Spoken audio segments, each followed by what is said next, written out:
Puji Tuhan, mari kita sama-sama menyembah Tuhan, saudara. Yesus, kami puja, kami sembah sebagai Raja.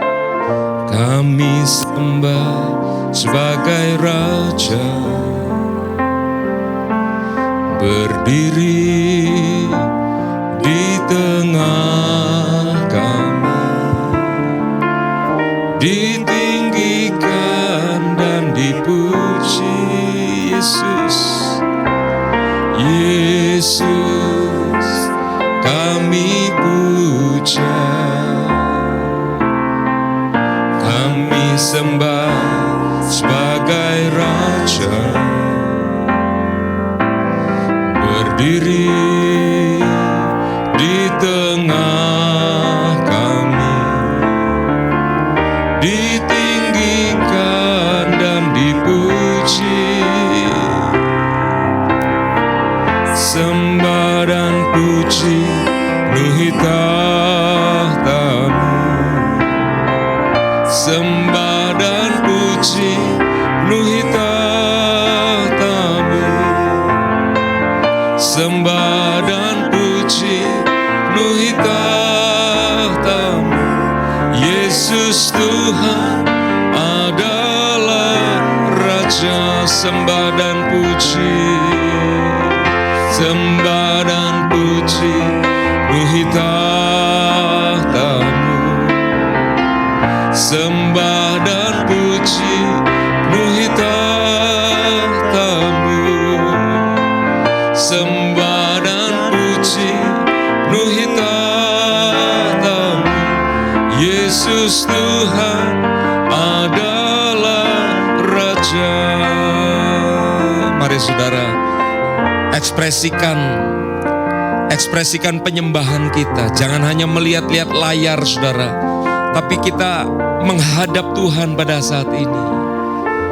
Yesus, kami puja, oh Yesus, kami sembah sebagai Raja. Berdiri di tengah kami, ditinggikan dan dipuji. Yesus, kami puja, kami sembah sebagai Raja. Berdiri di tengah kami, ditinggikan dan dipuji. Sembah dan puji penuhi tahta-Mu. Sembah dan puji penuhi tahta-Mu. Sembah dan puji penuhi tahta-Mu. Yesus Tuhan adalah Raja. Sembah dan puji penuhi tahta-Mu. Sembah dan puji penuhi tahta-Mu. Oh Tuhan, sembah dan puji penuhi tahta-Mu. Yesus Tuhan adalah Raja. Sembah dan puji, sembah dan puji penuhi tahta-Mu. Sembah dan puji penuhi tahta-Mu. Sembah dan puji penuhi tahta-Mu. Yesus Tuhan adalah Raja. Yesus Tuhan adalah Raja. Yesus Tuhan adalah Raja. Kami kami memuji, kami menyembah. Yesus, Raja di atas segala raja, kami tinggikan nama-Mu Tuhan. Ya Rasyirala marala Bapa, kami tinggikan.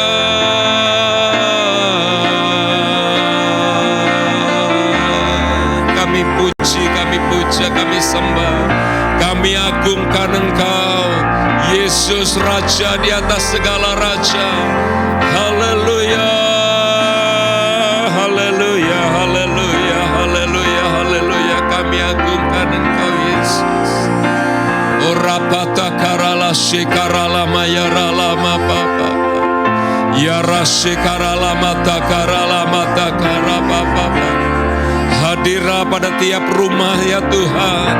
Hadirlah pada tiap ruang di mana kami berada. Tuhan, Kau menjamah kami. Rekapa sekarala matakara, lekarala masekora papataka. Tuhan, jamah setiap hati kami pada saat ini. Biar kami memiliki sikap hati yang benar, sikap hati yang akurat di hadapan Tuhan. Repa sekarala matakarala pataka.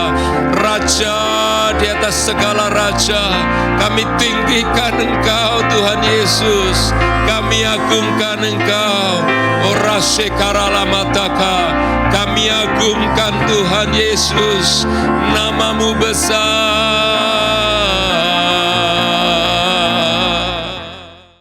Puji Tuhan. Tuhan Yesus, berbicaralah pada setiap kami Tuhan. Jamah hati kami, jamah hidup kami. Kami terus mau mencari Tuhan sebagai yang terutama dalam hidup kami. Dalam nama Yesus, haleluya. Amin. Puji Tuhan. Sekali lagi shalom Bapak Ibu yang dikasih Tuhan. Ya, yang baru bergabung melalui Zoom, Zoomer, YouTuber, Facebooker, dan lain-lain saudara. Ya, puji Tuhan, hari ini mari kita belajar saudara. Tadi dari Mazmur 91 saudara, ada di ayat yang ke-14. Dikatakan sungguh hatinya melekat kepadaku. Nah, saudara, saya ingin kita boleh merenungkan dan biar firman ini bukan hanya sekedar sebuah firman yang bagus atau enggak bagus menurut komentar kita, saudara. Tapi biar kita ngalami perubahan, katakan perubahan. Ya, kita ngalami perubahan atau kita berubah. Apanya yang berubah, Pak? Hari ini temanya adalah sikap hati yang akurat, saudara. Sungguh hatinya melekat kepadaku, kata Mazmur ini, saudara. Hatinya melekat. Apa artinya melekat? Artinya hatinya itu nempel, melekat itu nempel, saudara. Ya, nempel sama Tuhan. Biar kita memiliki hati yang seperti itu. Ya, karena hati yang akurat, sikap hati yang akurat adalah sikap yang nempel sama Tuhan. Sungguh hatinya melekat kepadaku. Bapak Ibu yang dikasih Tuhan, mari perhatikan begini, saudara. Seringkali ketika ada nasihat-nasihat yang sifatnya rohani, saudara, maka orang akan cenderung apa ya? Apatis gitu. Allah paling disuruh doa lagi. Allah paling disuruh begini dan begitu. Ya, padahal saudara, maksud dari sebuah nasihat ketika itu disampaikan adalah supaya kita ini apa ya? Memiliki keberuntungan di dalam Tuhan. Memiliki berkat-berkat yang memang Tuhan sudah sediakan. Ya, ayat tadi berkata, sungguh hatinya melekat kepadaku, maka aku akan apa saudara? Meluputkannya. Aku akan membentenginya sebab ia mengenal namaku. Bahkan ketika saya dan saudara tidak mencari keluputan, kita nggak mencari perlindungan, maka otomatis saudaraku yang dikasih Tuhan, perlindungan Tuhan itu memang diberikan karena kita hatinya melekat sama Tuhan. Ya, jadi mari kita cari akarnya. Ya, akarnya apa? Sungguh hatinya melekat kepadaku. Jadi mari saudara, lekatkan, tempelkan hati kita ini sama Tuhan. Ya, sesuai dengan tema kita hari ini, sikap hati yang akurat. Boleh slide-nya ditunjukkan sedikit? Sikap hati yang akurat ya. Saudara, jadi mari saya dan saudara boleh apa ya saudara memeriksa hati kita hari ini. Sikap hatiku ini gimana ya? Akurat atau enggak nih sikap hati? Ya. Karena hati kita ini orang enggak tahu saudara. Saya enggak tahu hati Anda enggak tahu hati saya ya. Ada istilah dalam laut dapat diduga dengan apa itu? Dengan tali atau dengan solar system. Tapi hati orang kita nggak tahu. Ya, meskipun deket sama kita, bahkan suami dan istri tidak tahu. Yang terlihat apanya Bapak Ibu? Reaksinya. Yang terlihat apa? Perkataannya. Nah nanti dari perkataannya kita baru tahu, oh ini orang lagi marah. Tapi kedalaman hatinya nggak tahu. Nah firman hari ini sifatnya adalah sangat personal kita di hadapan Tuhan, saudara. Sangat personal, ya.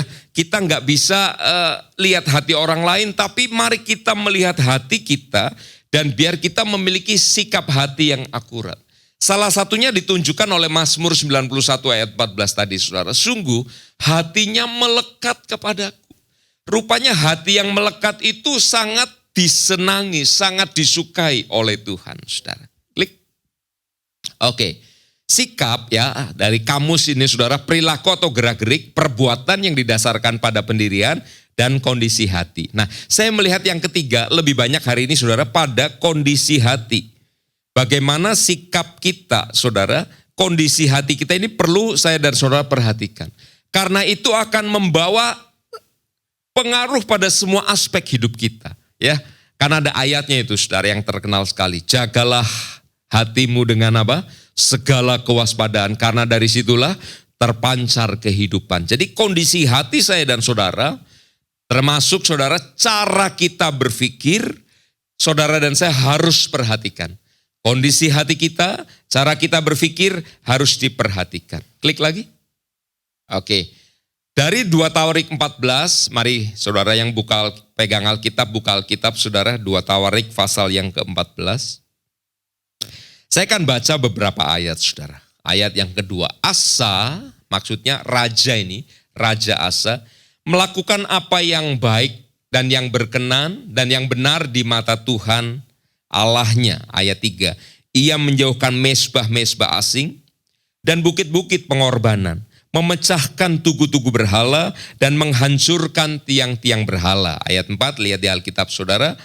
Ia memerintahkan orang Yehuda supaya mereka mencari Tuhan Allah nenek moyang mereka dan mematuhi hukum dan perintah. Saudara, dari pembacaan 3 ayat itu kita mendapati Raja Asa ini adalah raja yang melakukan apa yang baik dan benar di mata Tuhan. Ya, Bapak Ibu, dia melakukan udah baik, benar. Apa yang dikerjakan? Dia menyuruh supaya semua berhala-berhala. Ya, ingat pada zaman dulu orang tuh kadang-kadang suka ngambilin berhala orang lain, saudara. Kadang-kadang anehnya begini, sebuah bangsa dikalahkan, berhalanya diambil, ditaruh di rumahnya, disembah. Ya, itu kan aneh kadang-kadang. Kadang-kadang Tuhan juga melalui para nabi berkata gini, kamu ini ya, sudah bangsanya kamu kalahkan, Allahnya, dalam tanda kutip Allah huruf kecil, Allahnya kamu ambil lalu kamu sembah. Loh, Allah itu gak bisa melepaskan mereka dari tanganmu, malah kamu sembah. Itu kan aneh ya. Dan Allah tidak berkenan pada kehidupan yang seperti itu. Raja Asa, saudara, adalah raja yang melakukan apa yang baik. Nah, kalau dari sini saudara lihat ya, tadi orang gak tahu isi hati orang, tapi orang bisa melihat perbuatan dan reaksi-reaksinya.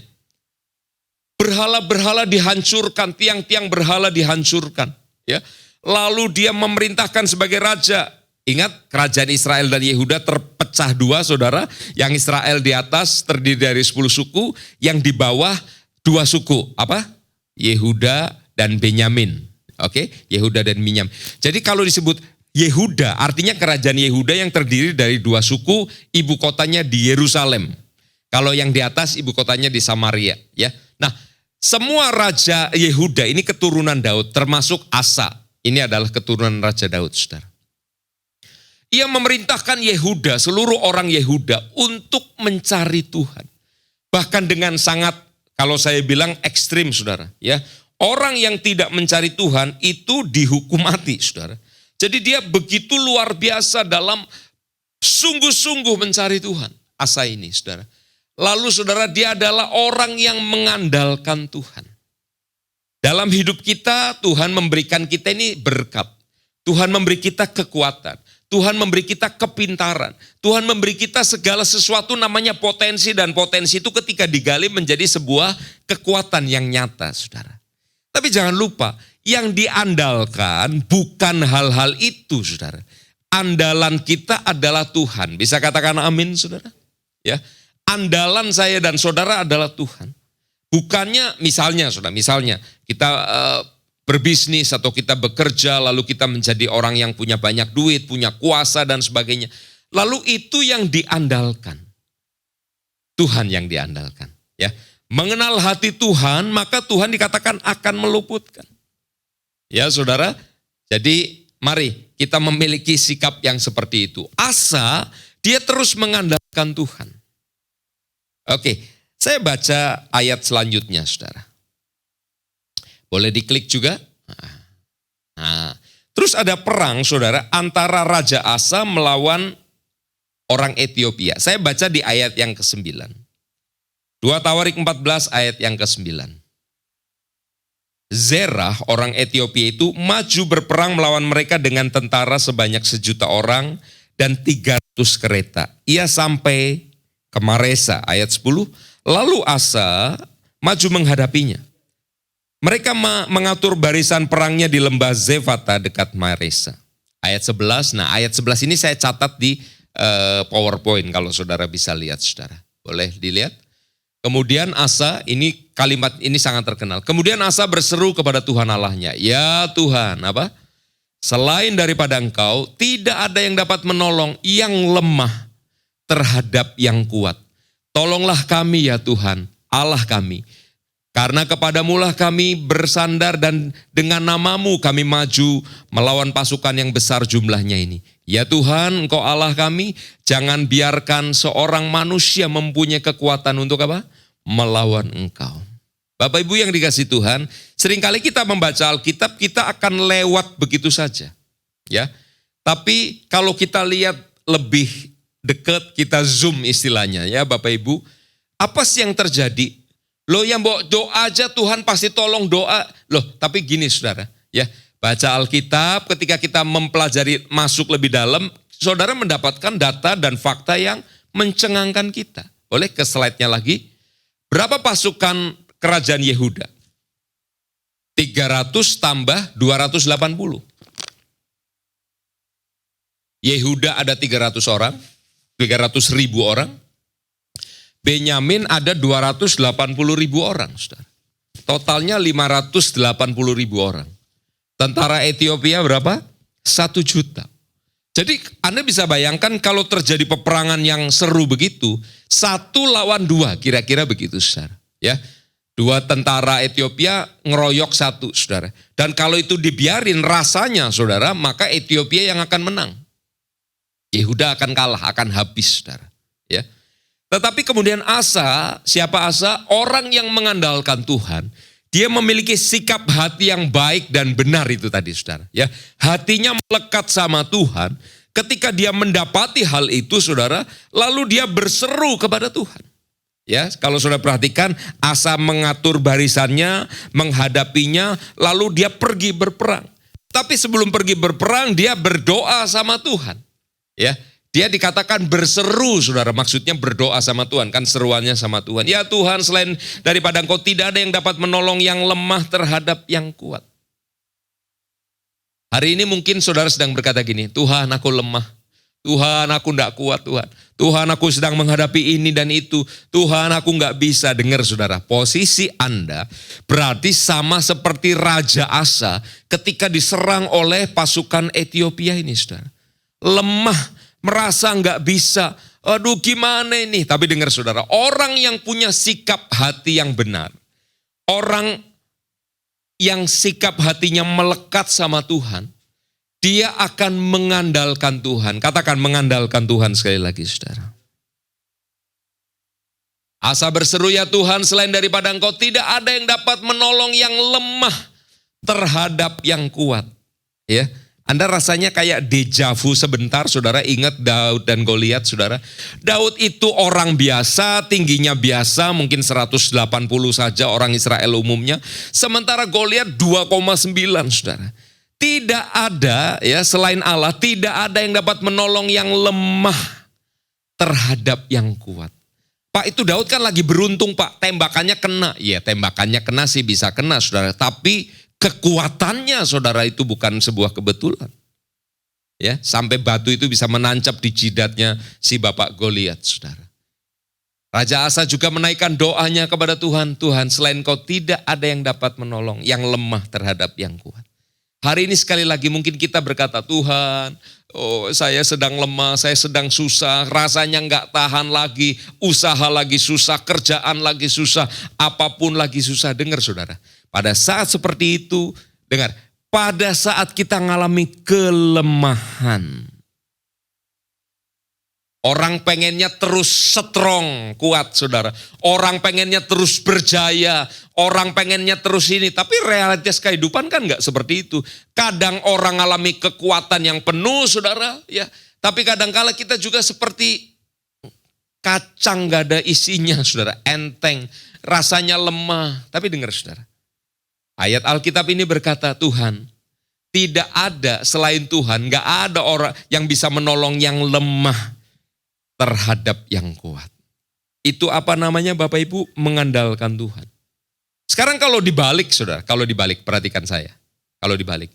Kalau Raja Asa punya tentara 1 juta, lalu lawannya hanya 580, kira-kira Asa berdoa enggak? Orang yang terbiasa mengandalkan Tuhan, dia akan mencari Tuhan. Ya, bukan sebaliknya saja saudara. Ketika kita lemah, kita nggak bisa apa-apa, lalu kita mencari Tuhan, dan sebaliknya ketika kita merasa kuat, kita nggak mencari Tuhan. Enggak. Orang yang terbiasa untuk mengandalkan Tuhan, alias memiliki sikap hati yang tepat, maka dia akan terus mengandalkan Tuhan. Ayat yang ke-11, ayat yang ke-12, saya baca demikian ayat yang ke-12. Dan Tuhan memukul kalah orang Etiopia itu di hadapan Asa dan Yehuda. Orang-orang Etiopia itu lari, 13, lalu dikejar oleh Asa dan laskarnya sampai ke Gerar. Dari orang-orang Etiopia itu amat banyak yang tewas sehingga tidak ada yang tinggal hidup karena mereka hancur di hadapan Tuhan dan tentaranya. Orang-orang Yehuda memperoleh jarahan yang sangat besar. Apa maksudnya? Di hadapan Tuhan, kalau orang hatinya melekat sama Tuhan, maka Tuhan akan meluputkannya. Itu Mazmur 91, saudara. Dan itu sangat terbukti ketika Asa dalam kondisi yang lemah dibandingkan tentara orang Etiopia, saudara. Dia berseru sama Tuhan, lalu Tuhan bertindak. Tuhan bekerja, saudara. Ya, Tuhan bertindak, Tuhan bekerja. Apakah Asa hanya berseru sama Tuhan ketika dia lemah? Tidak. Tadi saudara, ayat 2, ayat 3, ayat 4 mengatakan dia hapuskan semua penyembahan berhala dan dia menyuruh orang Israel untuk mencari Tuhan. Ya saudara, mari biasakan dalam hidup kita dan keluarga kita, anak-anak kita untuk mencari Tuhan. Mencari Tuhan sebagai bagian yang yang hari-hari kita lakukan, mencari Tuhan. Klik. Di 2 Tawarik pasal 15, kalau Anda perhatikan, Anda baca semuanya saudara, Asa semakin giat mencari Tuhan. Ya, dia terus mencari Tuhan, bahkan semakin giat lagi. Ya, lalu dia mengajak bahkan seluruh orang Yehuda untuk bersumpah setia. Ya, mereka mencari Tuhan dengan luar biasa. Istilah sekarang gila-gilaan mencari Tuhan, saudara. Ya, dengan segenap hati mereka mencari Tuhan. Lalu mereka bersumpah setia untuk terus beribadah hanya kepada Tuhan. Dan ayat 15 mengatakan Tuhan berkenan ditemui. Ya, Tuhan berkenan ditemui oleh mereka. Saudaraku yang dikasihi Tuhan, dengar saya saudara. Selagi saya dan saudara diizinkan ibadahnya on-site saudara di gereja, ayo kita cari Tuhan. Sekarang ketika ibadahnya online, apa yang terjadi? Sama, kita cari Tuhan. Ya, memang kadang-kadang saya harus akui saudara, ibadah sendirian itu lebih susah. Kenapa? Karena nggak ada orang yang ngelihat kita. Lagi lihat handphone, lagi lihat komputer, anak nangis, ya kita pergi ngurus anak dulu, ya. Lagi lihat handphone, istri nangis, saudara ya, mesti pergi lihat istri kurang uang belanja barangkali, ya. Atau suami yang nangis, saudara mencari mentega di kulkas nggak ketemu-ketemu, udah 2 jam setengah. Ada banyak sekali gangguan sehingga kita kurang konsen. Makanya saya bilang, ayo lepaskan semuanya dulu, konsentrasi, saudara fokus, karena saudara dan saya harus mencari Tuhan. merasakan hadirat Tuhan. Hari ini saya minta sama kabit musik, Fit, biar Om Rudi yang pimpin pujian. Maksudnya apa sih? Maksudnya adalah supaya saya ingin mengajak saudara-saudara ya untuk memuji menyembah Tuhan. Tapi saya memang masih melihat saudara ya, yang di Zoom tentu yang terlihat. Ada yang masih bersikap santai. Maksud saya gini loh, saya udah keringetan ini ya. Udah ngeluarin semua yang saya bisa keluarkan saudara. Ayo nyembah Tuhan maksudnya gitu saudara. Puji Tuhan, minimal angkat tangan kek, angkat kaki kek, angkat telinga kek, atau apa yang bisa diangkat saudara. Maksud saya ayo sembah Tuhan. Ya, karena ketika kita terus mencari Tuhan, ayatnya berkata Tuhan berkenan ditemui oleh mereka. Kalau Tuhan tidak berkenan ditemui, ibadah kita nggak ada gunanya, saudara. Justru di titik di mana hati kita, ayo terus sembah Tuhan, sembah Tuhan, sembah Tuhan. Maka Tuhan berkenan ditemui oleh mereka. Itu tercatat dalam 2 Tawarik pasal yang ke-15. Klik. Di dalam 2 Tawarik pasal yang ke-16, saudara, kalau Anda perhatikan perikop di Alkitab kita, judulnya Perjanjian Asa dengan Aram. Ya, perjanjian Asa dengan Aram. Saya baca saudara, ayat yang ke-2, ada di slide ini saudara.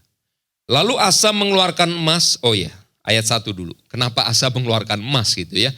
Pada tahun ke-36 pemerintahan Asa, majulah Baesa Raja Israel. Jadi ada Raja Israel namanya Baesa. Ya.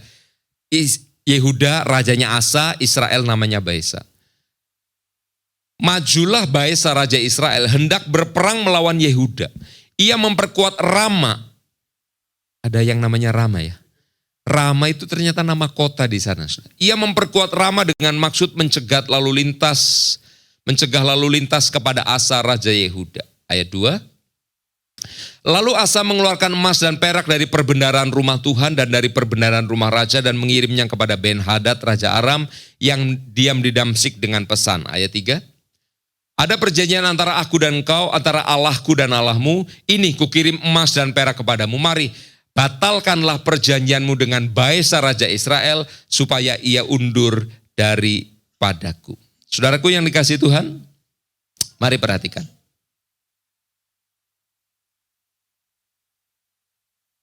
Ethiopia, saudaraku yang dikasihi Tuhan, menyerang Raja Asa dengan kekuatan 1 juta. Apa yang dilakukan Asa? Dia mencari Tuhan dan Ethiopia dikalahkan. Saya perhatikan di sini saudara. Dan ini menjadi pelajaran buat kita hari ini. Temanya adalah sikap hati yang akurat saudara. Satu saat Raja Baesa mau menyerang saudara. Mau menyerang Yehuda ini. Lalu apa yang dilakukan oleh Raja Asa? Ini harus menjadi perhatian saudara, menjadi pelajaran buat kita semua. Raja Asa mengalami perubahan. Nah ini saudara. Ya. Orang bisa mengalami perubahan di satu titik saudara. Dia ketika dengar bahwa Baesa akan menyerang Yehuda, lalu dia buru-buru saudara. Mengeluarkan perbendaharaan, uang artinya, ya emas, perak, uang, harta. Lalu dikirim kepada Raja Aram. Apa? Dia minta supaya mereka membuat perjanjian. Supaya Raja Aram membatalkan perjanjiannya dengan Baesa. Dan kita melihat di sana saudara, kemudian Raja Aram betul-betul menerima perjanjian. Ya, mengadakan perjanjian, menerima emas dan sebagainya itu. Lalu Baesa ditinggalkan. Ya, Baesa ditinggalkan. Jadi sekarang Asa bisa menang lawan Baesa. Bisa nangkap ya saudara? Namanya mirip, jadi supaya Anda nggak bingung. Raja Yehuda setelah dia bersekutu dengan Raja Aram, akhirnya bisa tidak diserang oleh Baesa. Bahkan mereka bisa melakukan serangan balik kepada Baesa. Perhatikan saya, saudara. Terhadap Raja Ethiopia, dia mengandalkan Tuhan, menang, saudara. Terhadap Raja Baesa, dia mengandalkan Raja Aram, menang juga. Ya, Bukankah ini yang juga sering terjadi dalam kehidupan orang, saudara, dalam kehidupan kita? Ngandalin Tuhan berhasil, ngandalin manusia berhasil juga. Ya, kita sebagai orang lain pengamat lihat, wah ini orang berhasil nih. Kita nggak tahu dia ngandalin Tuhan atau mengandalin manusia atau kekuatan sendiri, kita nggak tahu. Yang penting kita berhasil dan kita seneng dan kita menyoroti keberhasilan itu dari luar, saudara. Raja Asa juga seperti itu. Klik, kita setelah dia klik lagi. Nah, kemudian Tuhan menyuruh seorang pelihat atau seorang nabi, saudara. Pada waktu itu, 2 Tawarik 6 ayat 16 ayat 7. Pada waktu itu datanglah Hanani pelihat itu kepada Asa Raja Yehuda, katanya kepadanya, karena engkau bersandar kepada Raja Aram dan tidak bersandar kepada Tuhan Allahmu, oleh karena itu terluputlah tentara Aram dari tanganmu. Bukankah tentara orang Ethiopia dan Libya besar jumlahnya? Kereta dan orang berkudanya sangat banyak, namun Tuhan telah menyerahkan mereka ke dalam tanganmu karena engkau bersandar kepadanya. Bapak Ibu yang dikasihi Tuhan, Asa, saya pakai istilah, ngalami perubahan dalam sikap hatinya, saudara. Dia mengawali dengan sangat baik, sangat akurat kepada Tuhan. Bahkan ketika pasukan Ethiopia dan Libya bersekutu nyerang mereka, dia mengandalkan Tuhan dan dia bisa menang, saudara. Dan sekarang menghadapi Baisa dia mengandalkan yang lain. Ya saudara, menang juga. Tapi lihat saudara, sikap hatinya sudah tidak akurat. Ya. Makanya tadi di awal khotbah saya sampaikan, ayo hari ini kita lihat ke dalam hati kita masing-masing. Sikap hati kita ini ngandalin siapa, saudara? Melekatnya sama siapa? Ya, Pak, dari mana saya tahu sikap hati saya, Pak? Salah satu yang sangat indikator yang sangat sederhana adalah apa yang saudara pikirkan terus-menerus. Ya, apa yang kita pikirkan terus-menerus itu menyatakan sikap hati kita, saudara. Apa yang kita pikirkan terus-menerus. Jadi Asa ngalami perubahan sampai Tuhan menyuruh Nabi Hanani untuk datang dan menyatakan hal itu. Lalu apa reaksinya ketika dia, saudara, mendapatkan teguran itu? Kalau saudara baca di ayat yang ke-10, boleh ditampilkan ayat yang 10, 2 Tawarik 16 ayat yang ke-10. Raja Asa ini dikatakan, maka sakit hatilah Asa karena perkataan pelihat itu, sehingga ia memasukkannya ke dalam penjara. Sebab ia memang sangat marah terhadap dia karena perkara itu. Pada waktu itu Asa menganiaya juga beberapa orang dari rakyat. Ya, ayat yang ke-11. Sesungguhnya riwayat Asa dari awal sampai akhir tertulis dalam kitab Raja-Raja Yehuda dan Israel. 12. Pada tahun ke-39 pemerintahannya Asa menderita sakit pada kakinya yang kemudian menjadi semakin parah. Namun dalam kesakitannya itu dia tidak mencari apa? Pertolongan Tuhan, tetapi pertolongan tabib-tabib.